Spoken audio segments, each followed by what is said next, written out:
जो समुद्र से नहीं डरते वही इतिहास में अपनी जगह बनाते हैं। 8 जुलाई एक ऐसी तारीख है जब समुद्री यात्राओं ने दुनिया का नक्शा बदला, विज्ञान और तकनीक ने नई दिशा पकड़ी, राजनीति ने कई अहम मोड़ देखे और स्वास्थ्य जागरूकता के लिए भी यह दिन खास माना जाता है क्योंकि 8 जुलाई को विश्व एलर्जी दिवस मनाया जाता है। नमस्कार, मैं हूँ रेणु सिंह और आप देख रहे हैं हेडलाइन ब्यूरो। आज के एपिसोड में जानेंगे 8 जुलाई की कुछ रोचक घटनाएं, एक कम सुनी गई हिडन हिस्ट्री की कहानी और अंत में एक मजेदार हिस्ट्री चैलेंज। तो चलिए सीधे इतिहास के सबसे दिलचस्प परतों में उतरते हैं, जहां आज ही के दिन 1497 को वास्को डी गामा भारत की समुद्री यात्रा पर लिस्बन से रवाना हुए। यही यात्रा आगे चलकर यूरोप और भारत के बीच समुद्री मार्ग के इतिहास में एक बड़ा मोड़ साबित हुई।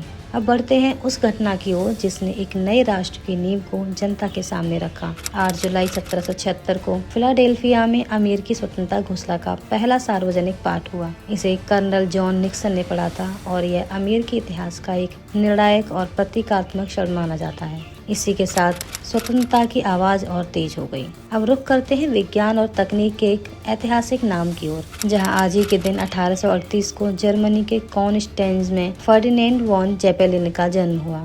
वे एयरशिप तकनीक के अग्रदूत माने जाते हैं और उनके नाम पर ही जेपेलिन शब्द प्रसिद्ध हुआ। अब चलते हैं उस घटना की ओर जिसने जापान के इतिहास में एक नया अध्याय शुरू किया। 8 जुलाई 1853 को अमेरिकी नौसेना के कमोडोर मैथ्यू पेरिक अपने 4 युद्धपोतों के साथ जापान के ईदो खाड़ी में पहुंचे। इस घटना ने जापान के अलगाव के दौर को खत्म करने की दिशा में बड़ा कदम रखा और आगे चलकर देश के आधुनिकीकरण की राह खोली। अब बढ़ते हैं पत्रकारिता की दुनिया की ओर। 8 जुलाई 1889 को द वॉल स्ट्रीट जर्नल का पहला अंक प्रकाशित हुआ। आज यह दुनिया के सबसे प्रभावशाली आर्थिक अखबारों में गिना जाता है। यहीं से आर्थिक खबरों की एक नई पहचान बनी। अब चलते हैं भारतीय इतिहास और साहस की एक यादगार कहानी की ओर। 8 जुलाई 1910 को वीर विनायक दामोदर सावरकर को ब्रिटिश अधिकारी भारत वापस ला रहे थे। फ्रांस के मार्सेय बंदरगाह के पास उन्होंने जहाज के बाथरूम की खिड़की से निकलकर समुद्र में छलांग लगा दी। वे किनारे तक पहुंच गए थे, लेकिन फ्रांसीसी पुलिस ने उन्हें पकड़ लिया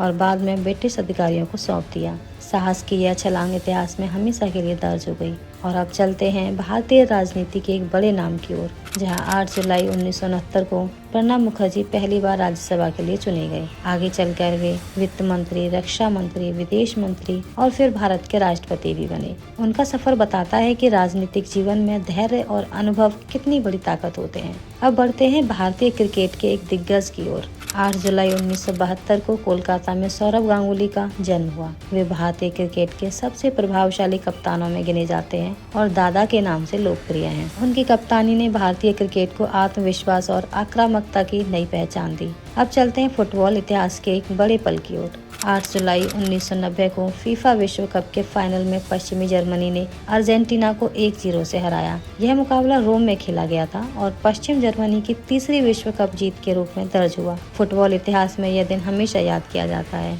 अब आगे बढ़ते हैं उत्तर कोरिया के इतिहास के एक निर्णायक मोड़ की ओर, जहां आज ही के दिन 1994 को किम इल सुंग का निधन हुआ। उनकी मृत्यु के बाद उत्तर कोरिया की सत्ता उनके बेटे किम जोंग इल के हाथों में गई और देश की राजनीति ने नया मोड़ लिया। सत्ता का यह बदलाव आने वाले वर्षों की दिशा तय करने वाला साबित हुआ। अब नजर डालते हैं अंतरिक्ष इतिहास के एक बड़े पड़ाव की ओर, जहां 8 जुलाई 2011 को नासा ने स्पेस शटल अटलांटिस को लॉन्च किया। यही स्पेस शटल कार्यक्रम का आखिरी मिशन था, जिसने लगभग 30 साल पुराने एक ऐतिहासिक अध्याय का समापन किया। एक युग यहीं खत्म हुआ और अंतरिक्ष अन्वेषण से नई राह पकड़ी। अब चलते हैं फुटबॉल इतिहास के सबसे चौंकाने वाले मुकाबलों में से एक पर। 8 जुलाई 2014 को फीफा विश्व कप के सेमीफाइनल में जर्मनी ने ब्राजील को 7-1 से हराया। यह फुटबॉल इतिहास के सबसे चौंकाने वाले और यादगार मैचों में से एक है। यह स्कोर आज भी खेल प्रेमियों को हैरान कर देता है। अब बढ़ते हैं एक ऐसी घटना की ओर जिसने पूरी दुनिया को झकझोर दिया। 8 जुलाई 2022 को जापान के पूर्व प्रधानमंत्री शिंजो आबे पर नारा शहर में एक चुनावी कार्यक्रम के दौरान हमला हुआ।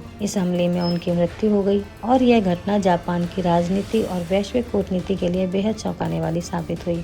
क्या आप जानते हैं वीर सावरकर जिस जहाज से समुद्र में कूदे थे उसका नाम SS मोरिया था। फ्रांस के मार्सेय बंदरगाह पर पहुंचकर उन्होंने अपनी गिरफ्तारी पर आपत्ति जताई, लेकिन बाद में उन्हें फिर से पकड़ लिया गया। यह मामला ब्रिटेन और फ्रांस के बीच कूटनीतिक चर्चा का विषय भी बना अब आज के लिए आपका सवाल, 8 जुलाई 1910 को वीर सावरकर किस देश के मार्से बंदरगाह के पास समुद्र में कूदे थे? इटली, फ्रांस, स्पेन या फिर ग्रीस? अपना जवाब कमेंट में जरूर लिखिए। सही उत्तर हम अगले एपिसोड में बताएंगे। अगर आपको इतिहास की ऐसी रोचक और कम सुनी हुई कहानियाँ पसंद हैं तो हमारे चैनल को सब्सक्राइब करना ना भूलें, लाइक करें और शेयर करें। जय हिंद।